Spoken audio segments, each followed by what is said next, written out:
Livros na Estante, o seu podcast de adaptações literárias do site Leitor Cabuloso.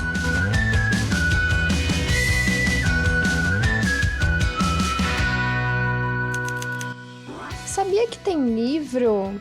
Tem livro e eu quero muito falar sobre esse livro hoje. Aliás, faz um tempo que aqui no Perdidos a gente não fala só sobre um livro. E eu tô bem ansiosa pra compartilhar esse episódio com vocês, ouvintes, e com a minha querida amiga que está aqui comigo hoje. Eu sou a Amanda Barreiro, vou ser sua host por esse episódio. E eu quero chamar aqui a Ludmilla, segunda vez dela aqui no Perdidos, né, Lud? Oi, gente, tudo bem? Sou eu. Tudo bem, Lud? Tudo certo. Tá ansiosa? Tô. Gostei muito de ler esse livro, eu devorei ele, assim. Depois que engatou, eu simplesmente não parei. Detalhe que ela tá falando isso, mas são 550 páginas quase, tá? Ai, eu li pelo Kindle e eu nem senti as páginas virarem de verdade. E Lud, onde é que o pessoal te encontra nas redes sociais? Se é que você tem redes sociais, Lud? A galera pode me achar no Instagram, @lu.ferrangel. Só isso.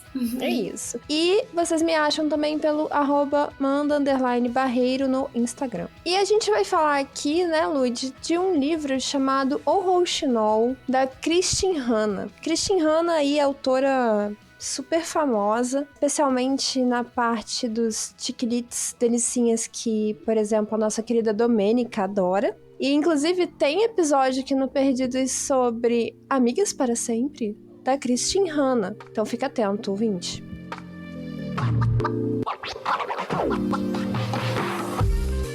Lud, eu vou chamar o assistente para ele falar um pouco mais sobre a obra, mas antes disso, você quer mandar um beijo para alguém? Eu quero mandar um beijo pro meu namorado, Lion, que me deu um Kindle e me proporcionou poder estar participando desse episódio. Muito obrigada. Obrigada, Lion, por você ter proporcionado este momento. Isso aí. Esse e tantos outros, né? Já li... Olha, nunca li tanto na minha vida tão rápido, meu Deus. Modernidades. Nossa, muito bom. Sério. E eu quero mandar um beijo também pra você, ouvinte, porque estamos começando o ano. Este é o primeiro episódio do Perdidos de 2023. Aê! E muito obrigada por você ter estado conosco até este momento. E vamos começar mais um ano, né? Juntos. Isso aí. Vamos que vamos. Bom, Léo, nosso assistente querido, nos diga um pouco mais sobre o Rouxinol. Publicado em 2015, o Rouxinol conta a história de uma França sitiada e devastada pela Segunda Guerra Mundial. Separada em duas frentes diferentes entre a sobrevivência e a luta, estão as irmãs Vianne Mauriac e Isabelle Rouxinol. É a história que não é contada, a das mulheres lutando contra o dia a dia de rações, invernos, familiares e amores perdidos e filhos expostos aos horrores da guerra.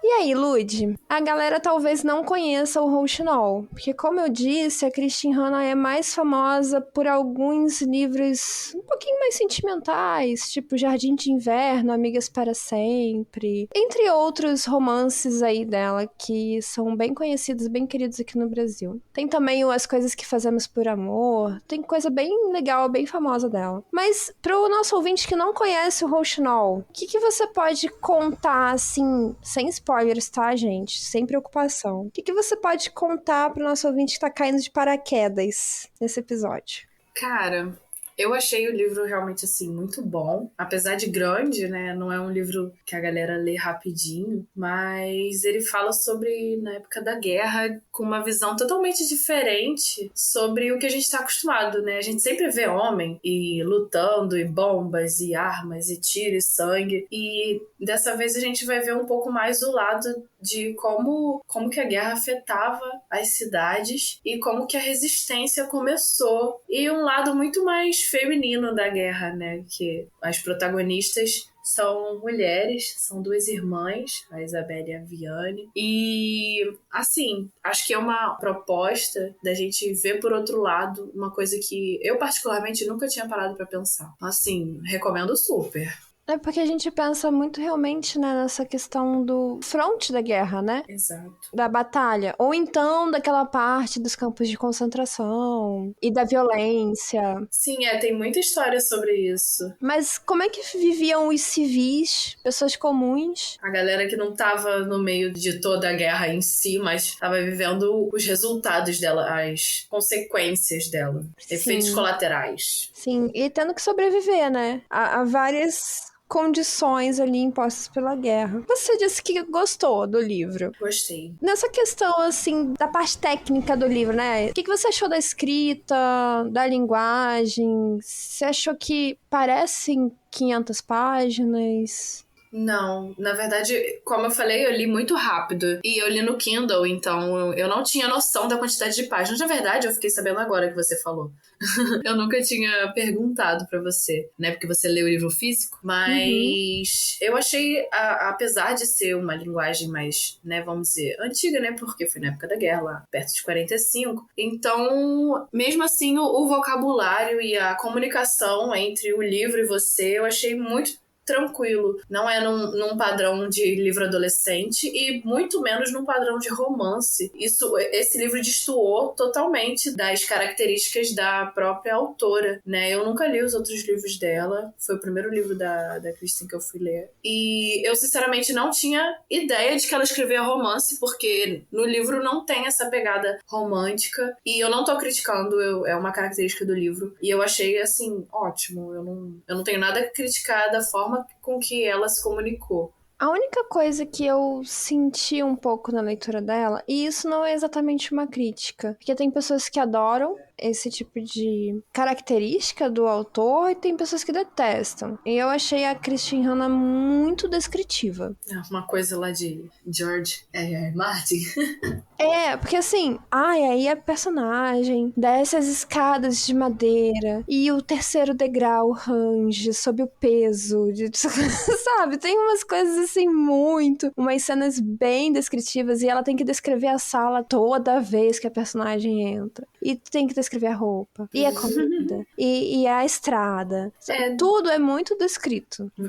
Falando agora, parando pra perceber, é verdade. Ela sempre descrevia. Mas é porque, né, ela tava querendo passar a ideia de que tava todo mundo muito ferrado por causa da guerra. E ela tinha que descrever todo mundo muito ruim sempre. E tem autores que gostam, né, dessa coisa mais descritiva mesmo. De tentar te deixar bem imerso naquele mundo, naquela situação, né? Aí, pra algumas pessoas, isso pode ser, de repente, uma coisa ruim. Pra mim, foi neutro, sabe? Eu entendi, mas acho que isso deixou a leitura um pouco mais lenta pra mim.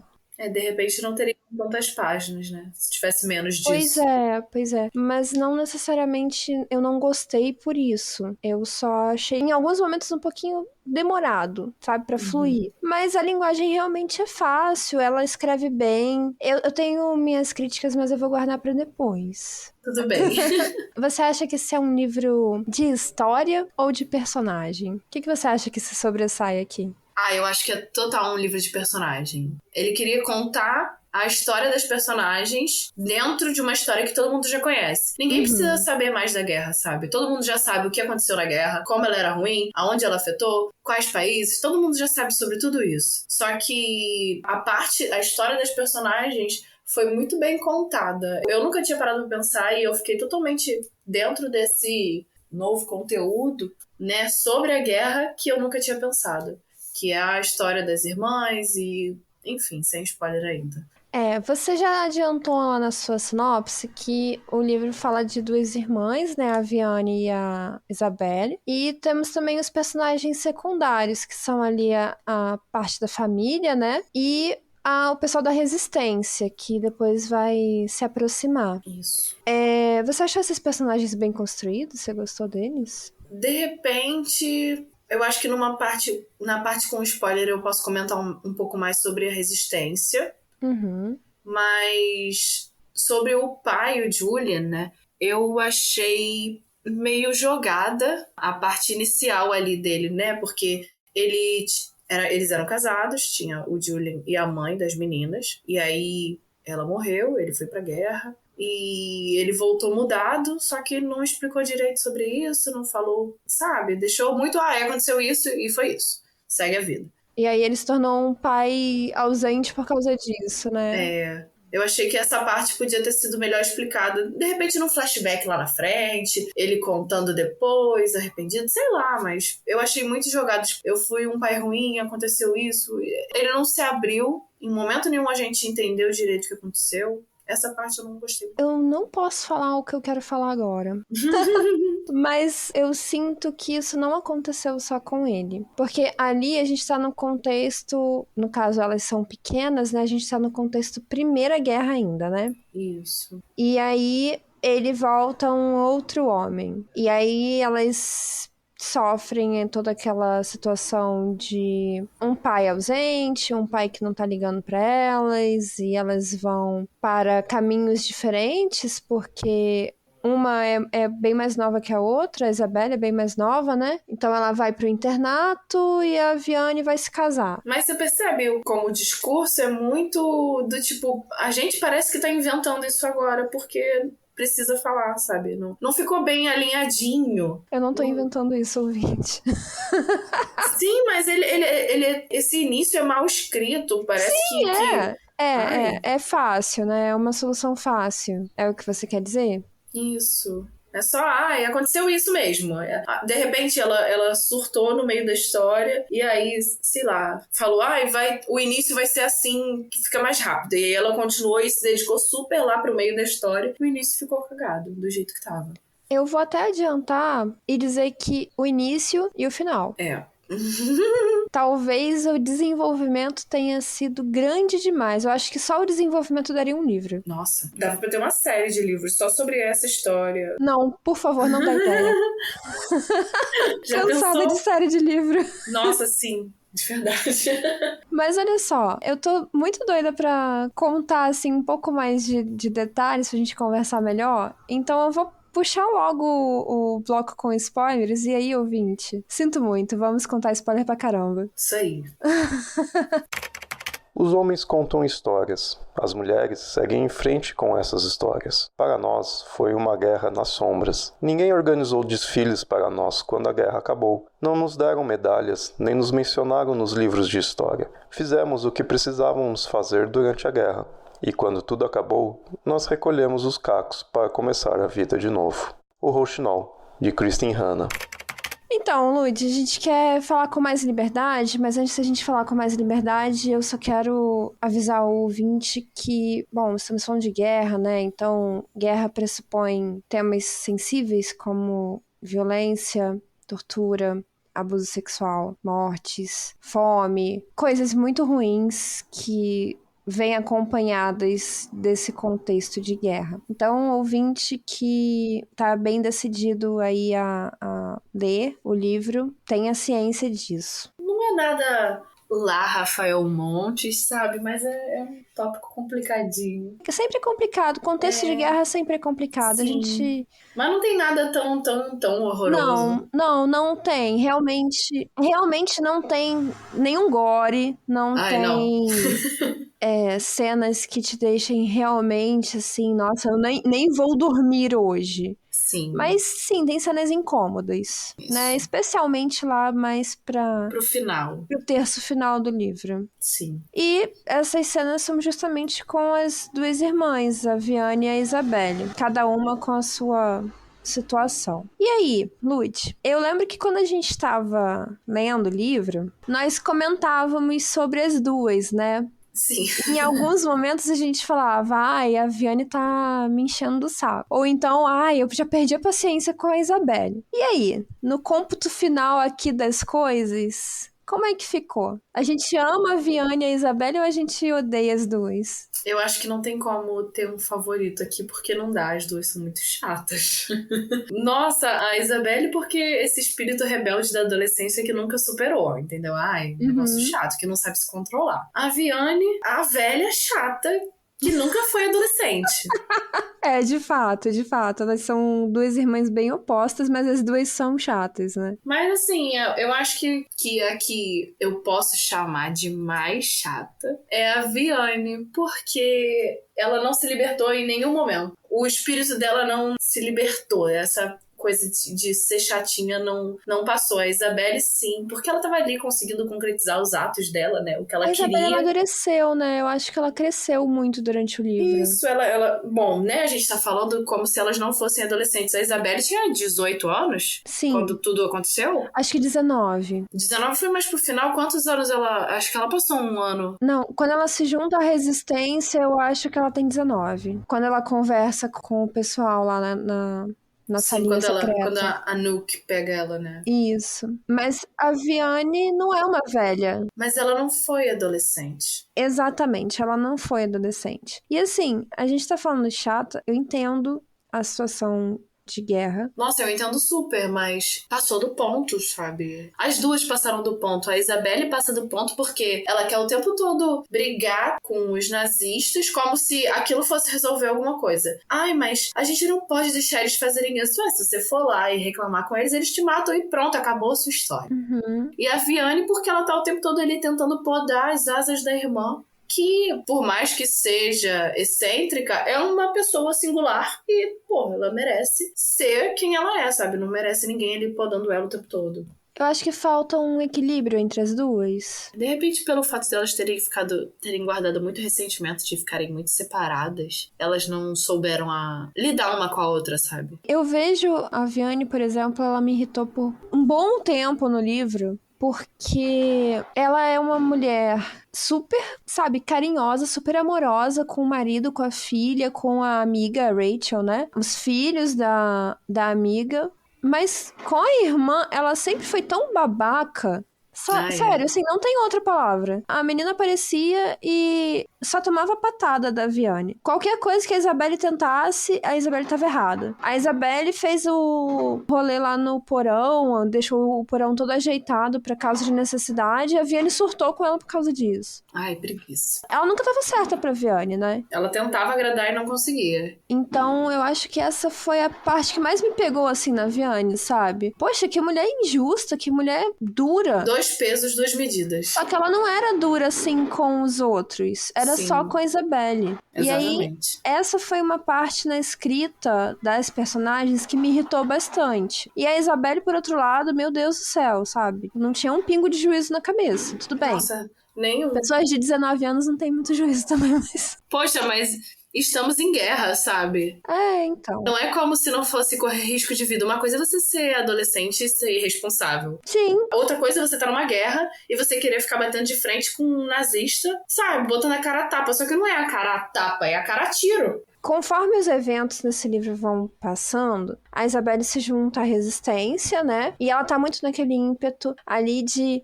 Ai, caraca, eu quero mudar o mundo, eu vou matar o Hitler. Fazer a diferença. E ela tem uma heroína, inclusive, que é a Edith Cavell. E uma mulher que é conhecida por realmente ter feito a parte dela pela Primeira Guerra Mundial. Então ela quer, tipo, ser a segunda Edith Cavell. Ela quer ser reconhecida. Ela quer ser reconhecida. Acho que como ela é tão carente com a família, ela quer que alguém Nossa, pelo menos. a admire, né? Isso aí. Então ela passa por várias situações ali, ela passa por alguns perrengues do tipo, meu Deus, acho que eu tô sendo seguida e tudo mais. Paranoias, né? De quem tá trabalhando na resistência da guerra. Total. Nada mais, nada menos. Só que ela tava tão num contexto de... Pô, não tô vendo ação, né? Eu só tô aqui entregando panfletinho e... Pô, quero tiro, porrada e bomba. É, ela que pediu.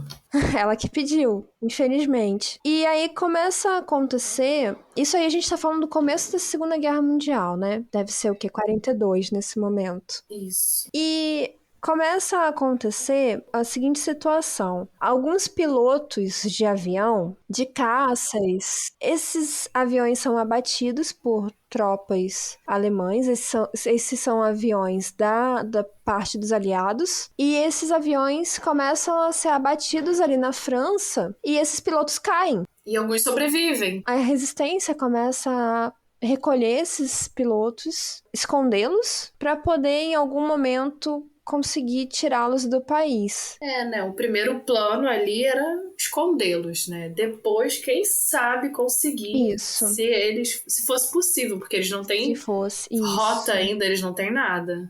Ainda.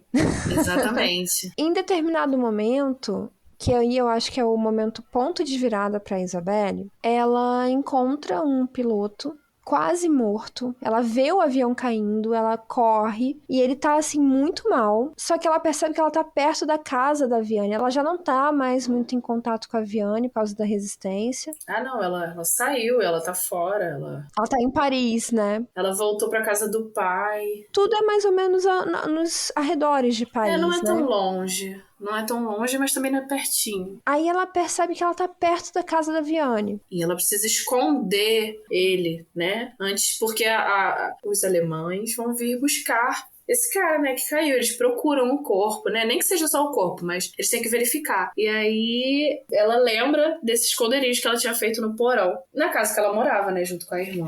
Pois é. Aí ela leva o piloto pro porão da Viane. Aonde vale lembrar que na casa da Viane tinha aquartelado um alemão. Muito obrigada. Tinha um oficial alemão vivendo na Lá. casa da Viane, porque isso era um costume das tropas alemães na França, porque eles invadiram a França, e aí eles tomavam a casa das pessoas. Eles precisavam de um lugar pra ficar, né? Eles eram muito Tadinhos. gentis. Não tinha onde. Poxa, você acha que eles vão ficar numa barraca? Fala Claro que não, né? Aí eles ficavam na casa das pessoas, com ou sem as pessoas dentro, dependendo do tamanho da casa, né? Quem quisesse, que vocês que lutem. Eles precisavam da casa. Até que esse alemão aí que tava vivendo com a Viane não era dos piores possíveis, né? A gente vai chegar lá. Ele era um homem. Não monstro. São muitos adjetivos ruins, mas eu só consigo lembrar de xingamento. Bom, era um nazista, né? Ponto. Era um nazista. Mas não era um nazista monstruoso. Ele não representava o todo que a gente odeia sempre, sabe? Dá até pra sentir um pouco de humanidade vindo dele em alguns momentos. Um pouco. Só um pouquinho. Só um pouquinho. Depois do chicote a gente esquece. Então. Mas, assim, não era dos piores. Porque tem muito piores. É. Bom, como que ela leva um piloto pra esconder no porão, sendo que tem um nazista vivendo naquela casa? E não é só a irmã dela, né? É a irmã com a filha, que é a sobrinha Foi dela. a coisa mais imprudente do mundo. Nossa, sim. E a consequência disso é terrível. Porque o cara percebe... Aliás, ele está procurando especificamente esse piloto, porque ele desapareceu Sim. na queda do avião. E ele era um cara importante ali no cenário, né? Tipo, ele não era só um soldado, ele era um oficial. E ele estava responsável por encontrar aquele piloto. E ele estava sendo muito pressionado. Em algum momento, ele lembra do porão e vai lá verificar. E aí temos, finalmente, tiro, porrada e bomba. O tanto que ela procurou. Isso acaba obrigando a Viane a sujar as mãos, a participar disso, coisa que ela não queria. Não é da personalidade da Viane ser uma pessoa que luta. Nossa, não. Ela é uma pessoa que sobrevive, ela não é uma pessoa que luta. Quer dizer, a sobrevivência também é uma luta, mas eu digo lutar de mãos armadas e tudo mais, sabe? Ir pra cima. Ela não é esse tipo de pessoa. Ela é uma pessoa de abaixar a cabeça e eu vou fazer o meu serviço aqui e torcer pra que ninguém me note. E a partir desse momento, as consequências são tão graves que eu acho que a Isabelle realmente tem uma mudança muito significativa no livro. Eu acho que a partir do momento que ela decidiu ir embora, sabe? Ela tinha que ir pra Paris por causa da missão, mas a missão acontecendo, ela não demonstrava aquela euforia mais. Ela tava fazendo porque ela precisava fazer, porque ela já estava fazendo parte. Mas eu acho que de repente essa virada de chave começou um pouquinho antes, mas ali teve a certeza de que realmente ela mudou. Sim. E eu vou dizer até mais, eu acho que a Viane também mudou muito, sabe? Eu acho que a Viane ali percebeu que... A irmã dela não era só uma garotinha.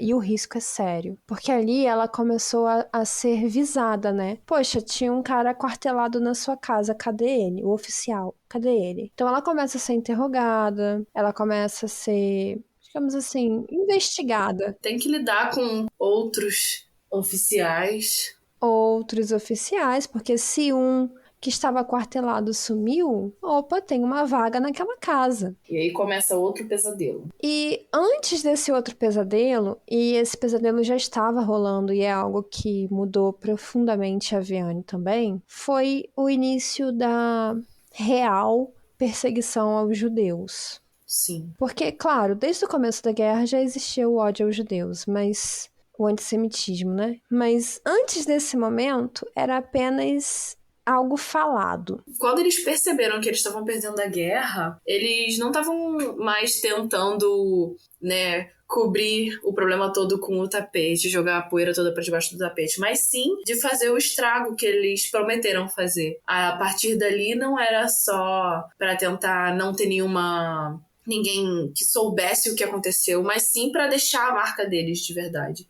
E foi quando começaram a rolar as listas e tirar os judeus mesmo, deixando crianças, órfãos e levando mulheres e todo mundo que infelizmente estava nas listas estava realmente sendo levado. E não tinha muita opção. Antes era uma parada muito do tipo, a gente tá fazendo isso porque a gente precisa, mas agora é porque a gente vai fazer independente do resultado. E assim, antes era só uma declaração de ódio, né?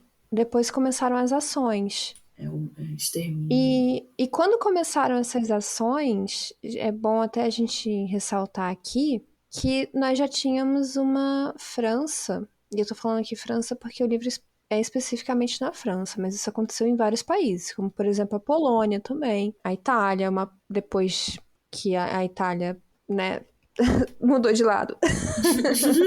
Mas nós temos aqui uma França que já tá praticamente habitada apenas por mulheres, crianças e idosos. E nazistas. Ah, sim, e nazistas. Eu tô falando só de franceses, eu não tô falando de invasores.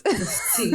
Não, e a França tava, assim, a capa do Batman. Não tinha Sim, comida, total. não tinha água, não tinha luz, não tinha nada. Tava todo mundo sobrevivendo, não sei como, olha, de verdade. Também não sei Difícil. como. Porque em 42 eu já fiquei com essa sensação de como é que eles conseguiram. Nossa, e depois ainda rola mais, sabe? Tem mais. O primeiro inverno passou e eu fiquei assim, meu Deus, Sim! como que vai passar o próximo? É muito chocante. E eu lembro da Viane mesmo dizendo a gente tem que guardar as coisas pro inverno, sabe? Só que acabou de passar o inverno. Sim. Eu fico, meu Deus, isso nunca vai acabar. É uma sensação quase que sufocante. Você pensa em 5 anos disso? Meu Nossa, Deus. é muito... A sobrinha, né, a Sophie, cara, como que uma criança sobreviveu àquilo tudo? Eu fico muito... É surreal, Assustado, né? É assustado. assustador. Aí, nesse momento que começam a rolar as listas, né? Que você falou. E não só as listas, mas a marcação dos judeus, que eles tinham que usar a estrela na roupa. As estrelas, né? E a partir desse momento, a Rachel, Vizinha e amiga. melhor amiga da Viane, acaba sendo listada como uma judia de fora da França. Ela não era francesa de fato. Primeiro, a desculpa deles inicial era de que a deportação era porque eles não eram franceses. E depois as cartas foram abertas, né? Não era bem por isso, era porque eram judeus e ponto. E a Rachel é levada para um campo de concentração, ela vai para Auschwitz. A gente não sabe muito depois disso, né? A gente só sabe que ela foi pra Auschwitz. A gente não sabe nada, provavelmente ela morreu. Se ela ficou viva, ficou mal explicado no livro. Mal explicado não foi explicado no livro. Ela foi morta mesmo. No final, a Viane procurando por ela e pelo marido dela, eles estão na lista de falecidos. Verdade. E nisso a filha da Rachel é morta, covardemente, pelos nazistas. Foi muito, na verdade, eu nem acho que foi um ato assim de covardia. Eu não sei se... Eu não entendi direito o que aconteceu. Não sei se eles acharam que... Se eles atiraram neles, na Rachel e na Sarah pra matar. Eu acho que foi efeito colateral. Eu acho que foi. Tipo, teve alguma discussão e aí atiraram bala perdida, sabe? Bala achada, né? Bala encontrada.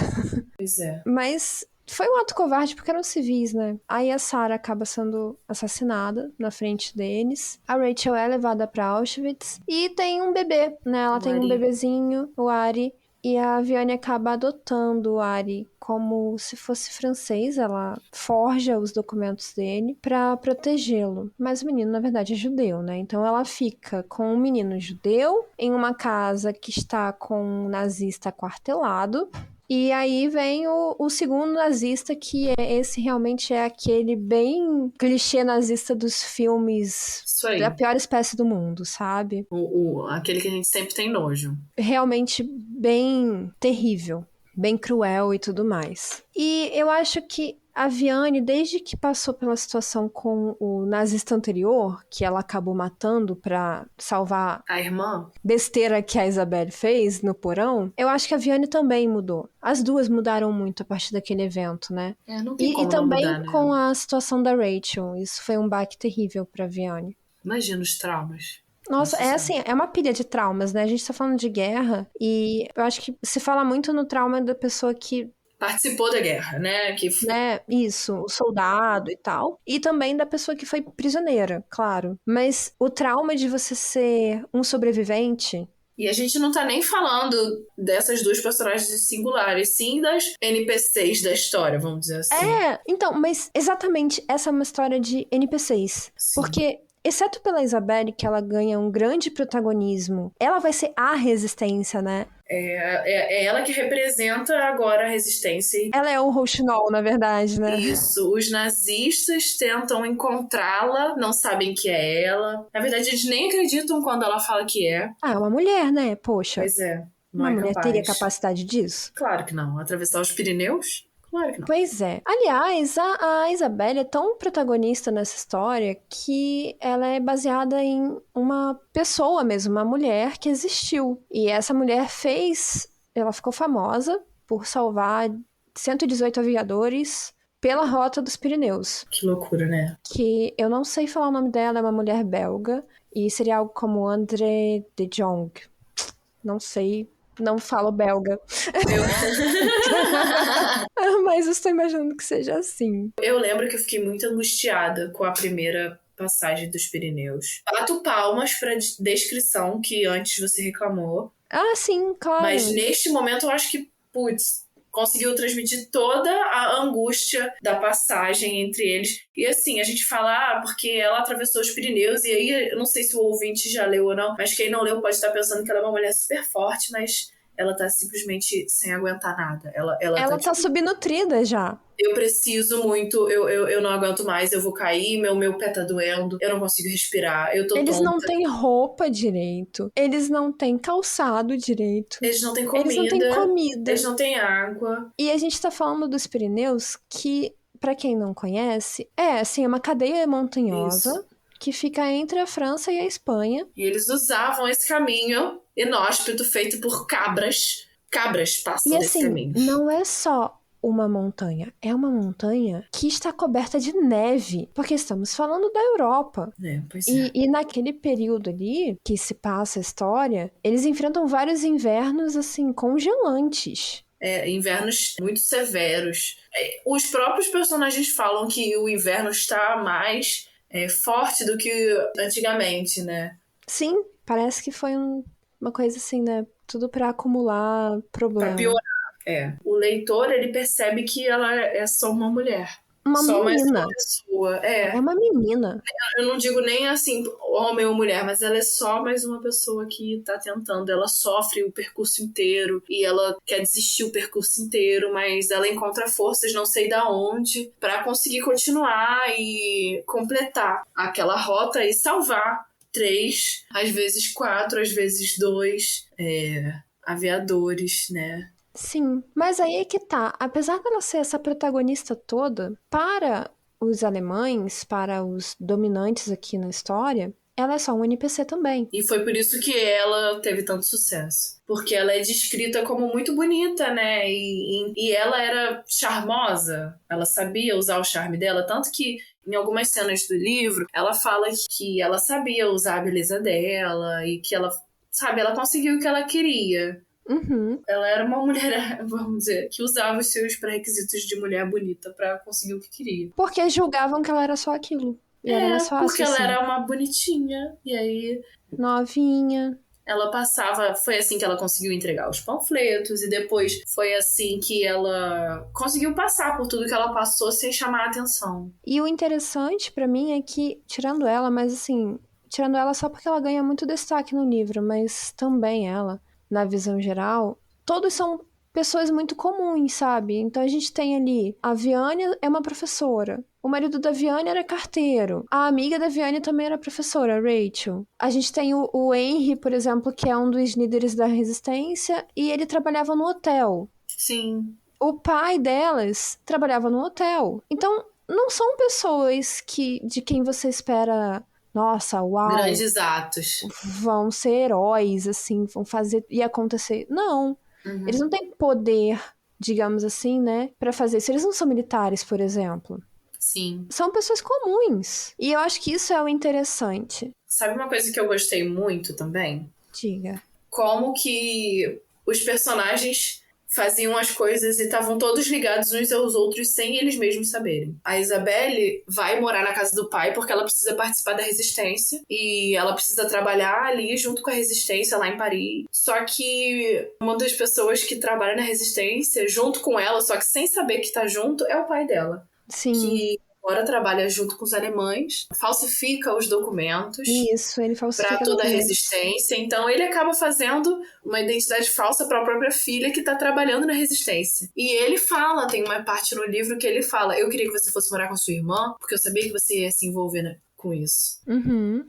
E ela, mesmo lá longe, né, morando, sei lá, na Baixada da França, se envolveu com a resistência e aí voltou pra onde ela deveria estar desde o início pra fazer a diferença como ela queria fazer. Um tempo depois, a Viane começa a salvar algumas crianças judias e ela começa a pedir documentos falsos. E quem está fazendo os documentos falsos? Mais uma vez, é o pai dela. Aliás, isso é uma coisa muito interessante, né? Porque a gente tá falando que a Viane é só uma civil, só uma professora, só uma mulher comum, mas ela também tem uma parte muito importante. A partir dessa primeira criança, que é o filho da Rachel, ela passa a entrar em contato com outros órfãos judeus que estão escondidos, a falsificar documentos para eles, para que eles possam continuar sobrevivendo, né?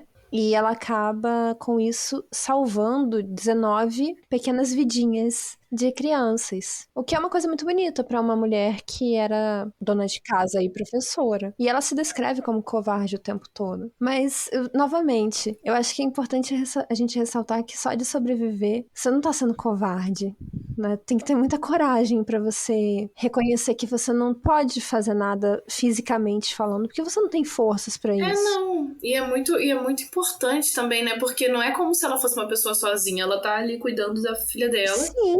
Que é uma criança, e depois ela cuida do filho da amiga, que também é outra criança. Então, assim, é muito importante o que ela tá fazendo por ela e pela criança. Poxa, pelas crianças. Com certeza. Ei, você quer encontrar um mundo secreto de adaptações literárias? Sim, mas onde? No Perdidos na Estante. Agora, tem uma parte que a gente não comentou muito, e é uma parte que me deixa um pouco chateada. E assim, eu vou logo dizer pro ouvinte que não é que eu seja inimiga do amor aqui, não. Mas eu acho que existem alguns romances em momentos desnecessários. Ou, de repente, com a atenção desnecessária. Por exemplo, não entra na minha cabeça a Viane ter se apaixonado pelo primeiro oficial alemão, ok? Ok, não gosto disso. Não gostei. Me recuso. Eu não posso dizer que eu gostei também. Também não gostei, mas eu acho que super conversa com a construção da história. Eu acho que super conversou, porque desde o início ali tava dando indícios. Ai, que saudade de casa. Ai, que saudade da minha esposa. Ai, que saudade da minha família. E aí, poxa, você junta duas pessoas tristes com saudade, sempre dá sexo. Eu sei. Se for falar sobre uma parada desses tempos modernos, né? Duas pessoas que se juntam pra sofrer pelos namorados que traíram eles sempre ficam juntos no final. Clichêzão, né? Então, assim, eu tava esperando desde o início, mas, poxa, não queria. Não desceu da minha garganta. Mesmo. Não queria. E outra coisa que eu não gosto, eu até entendo, tá? Mas eu acho que isso foi levado pra um nível fantasia já, sabe? Conto de fadas. Que é a questão da Isabelle com o Gaeton. Porque, tipo, você se apaixonar ali, 19 anos, ok. Ele é combatente também, ele tá ali na resistência, bora mudar o mundo e tudo mais. Tá, dá a entender que ele é um cara charmoso, né? Teve aquele primeiro beijo e tal, legal. Só que aí eu já vou falar o que eu não gostei lá no final, né? Só que tem umas coisas, assim, umas soluções muito fáceis no final. E essas soluções muito fáceis envolvem o amor. Força do roteiro. O poder do roteiro. Do nada, o marido da Viane volta da guerra, sabe? Tipo, a mulher se sente mal, ela sai de casa, socorro, desesperada, o que eu vou fazer? Porque a gente esqueceu de falar aqui, ouvinte, que a Viane acabou ficando grávida do nojento estuprador, horroroso. segundo nazista. Não o primeiro, que ela se apaixonou, o segundo. O primeiro que ela se apaixonou, matou. Ela matou. O segundo que matou uma parte dela. Isso. E aí ela tá lá desesperada, meu Deus, o que eu vou falar pro meu marido? Oh, é o meu marido vindo ali. Sabe, foi muito assim. Correndo, sabe? Tum, tum, tum, tum, tum. Nossa, foi muito. Aquela cena da pessoa correndo em câmera lenta, assim, ó. Sim, Tum, tum, sim. tum, tum, tum. Foi total isso. Aí depois ela encontra a Isabelle, finalmente tem um período triste ali entre eles. Realmente tem toda a parte de como uma pessoa volta da guerra. Não é mais a mesma pessoa. E não. toda essa parte é legal. É legal eles abordarem, porque isso não é legal a situação, tá? Porque é um fato, assim, são traumas e pessoas traumatizadas muitas vezes se afastam, muitas vezes não sabem mais lidar com a vida que tinham antes. Sim, era outra vida. É uma parte muito importante do livro. O reencontro foi ridículo. O reencontro foi ridículo. Outra coisa que eu não gostei foi o super drama. Não que isso não seja uma coisa de drama. Ela tava dizendo que o Antoine, né, o marido dela, não fosse querer ficar com ela porque ela foi estuprada e estava grávida de um nazista. E ela tava tipo, eu não posso contar pra ele que eu fui estuprada e que eu vou ter um filho daquele cara. Ele vai me rejeitar e eu não vou aguentar mais uma rejeição. Cara, ela literalmente foi estuprada. E ela tá preocupada se o marido dela vai, sabe... Eu gostaria que ela tivesse contado e ele tivesse aceitado. Ela podia ter falado com ele e ele podia ter, sei lá, dado um tapa na cara dela e falar, mulher, te manca. Pelo amor de Deus. Que horror, não. O tapa não, o tapa não. Não, o tapa não, exagerei. Mas assim, cara, não tem nem lógica isso. É a guerra, sabe? O Antoine podia ter sido estuprado e ela não ia brigar com ele, sabe? Sim, porque eu acho que a mensagem que eles poderiam ter passado teria sido mais clara e mais bonita se ela tivesse contado a verdade e ele tivesse aceitado. Até porque não tinha... O que ele faria? Ela sobreviveu. Se ela não tivesse aceitado, assim, entre muitas aspas, né? O estupro, ela estaria morta. Ué. E ele teria feito a mesma coisa com a filha dela, que já era uma mocinha de 14, 15 anos. Pois é. Sabe, infelizmente, ela se submeteu a uma situação horrorosa pra não sofrer uma situação ainda mais horrorosa. Sim. E eu acho que faltou um pouco essa mensagem de você precisou fazer isso, sabe? Você não é a culpada disso. Sim. A outra parte que me incomodou foi o romance da Isabelle, né? Porque a finalização disso também foi péssima. Do nada, o Gaeton, que, assim, tava preso ali, ele era um preso político e sabe-se lá onde, não se tinha notícia dele. Do nada ele aparece na casa, né? Isabelle, meu amor, você está linda. Pega ela nos braços, ela sem cabelo, sem dente. E ela morre! Pega ela nos braços, assim, a gente também não sabe como ele tá, mas ele segura ela, dá o último beijo e ela falece nos braços dele. Gente, sério, isso foi muito novela mexicana, sabe? O livro perdeu, no mínimo, uma estrela inteira aí pra mim, só por causa disso. Sim, parabéns, nota dó. Exato, nossa, adorei, nota 1. Não 1. Eu não daria 1 pro livro, mas eu daria ali no máximo um 7,5, porque, sinceramente, esse tipo de coisa me incomodou. Eu também daria um 7,5. Ali, o início e o final ficou meio... né? Mas não é um livro de todo ruim, eu gostei muito dessa nova visão. De forma alguma. Eu amei essa visão civil e feminina sobre a guerra. Isso, com certeza. E justamente isso que a gente estava falando. Eu acho que não é apenas mais um livro sobre guerra, mais uma história sobre guerra, porque particularmente, eu gosto, mas eu já vi tanto e já li tanto que é um pouco cansativo. A gente fica cansado, né? Poxa, sempre a mesma coisa. Sempre a mesma coisa. E dessa vez não foi a mesma coisa. E eu gostei muito disso. Eu também gostei. Eu só queria que ela tivesse tido um pouco mais de capricho nesse final, porque, puxa... Não sei se ela tava ali seguindo um prazo, não sei o que aconteceu. Acho que ela ficou com preguiça, sei lá. Ou então ela tava vendo que já tava com página demais. Vou acabar logo. Pode ser. Mas você recomenda essa leitura mesmo assim, Lud? Recomendo sim. Eu acho que tem muito mais lado bom do que lado ruim. Que vale a pena ser lido.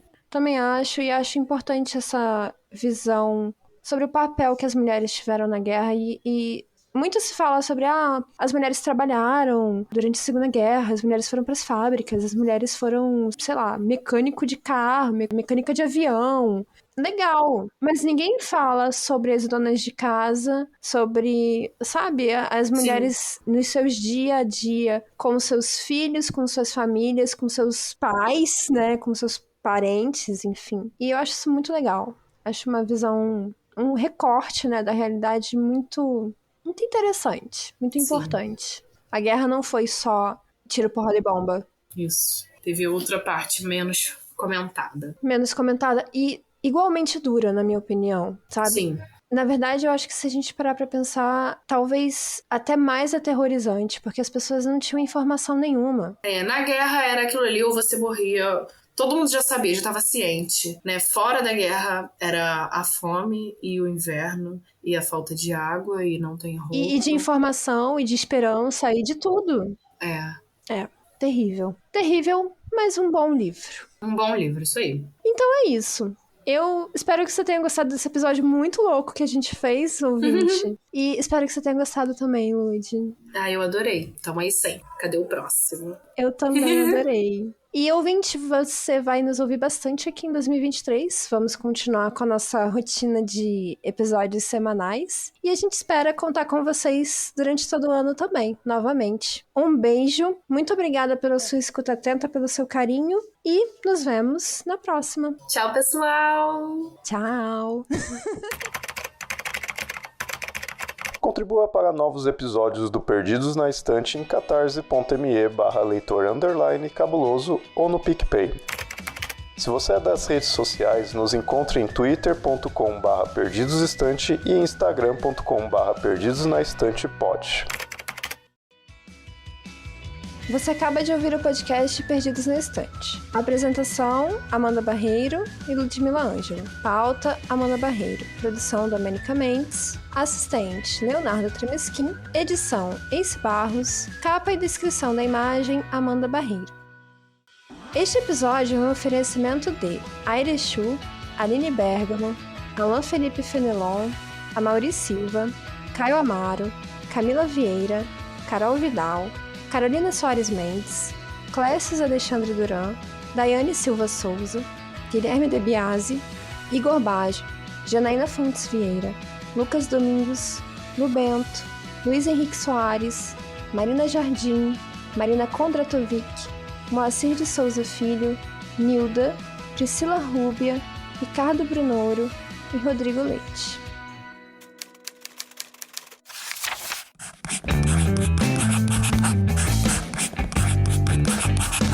Esse podcast faz parte do site Leitor Cabuloso. Conheça nossos conteúdos em www.leitorcabuloso.com.br.